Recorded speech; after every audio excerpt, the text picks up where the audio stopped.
lot of thought when constructing a song or an album.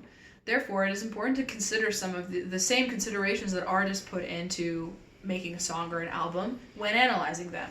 For example, some artists use rhyme to distinguish themselves from other artists.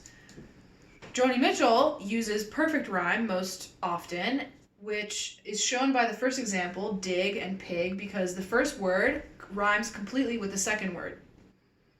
Other artists, such as Bob Dylan, use imperfect rhyme or slant rhyme, which is called imperfect because, as you see in the example bridge, grudge, the just sound is the same, but the middle sound is different, so it sounds kind of off when you hear it in a song.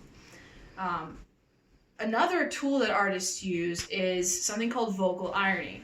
For example, Joni Mitchell uses this in her pieces sometimes when, for example, talking about a happy situation, she sings kind of sad and maybe in a minor key even on the piano.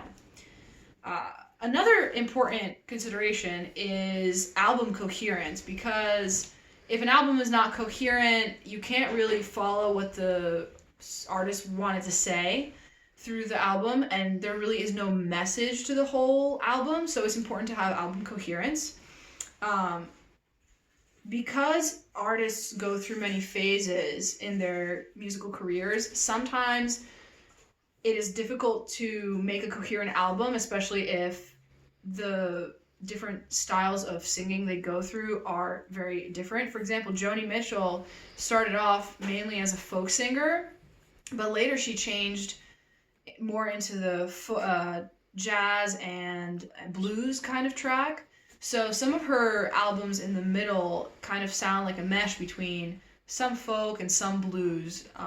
But in the end, each song that she has in her album kind of tells a story and brings the album itself into a full circle ending. So this is an important consideration when artists try to construct an album of their songs.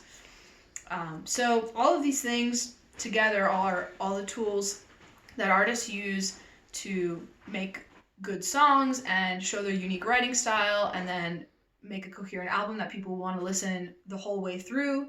And they're also really good ways to get to know what an artist is about, what their style is, see if you like them, and they're important ways to analyze the songs. Thanks.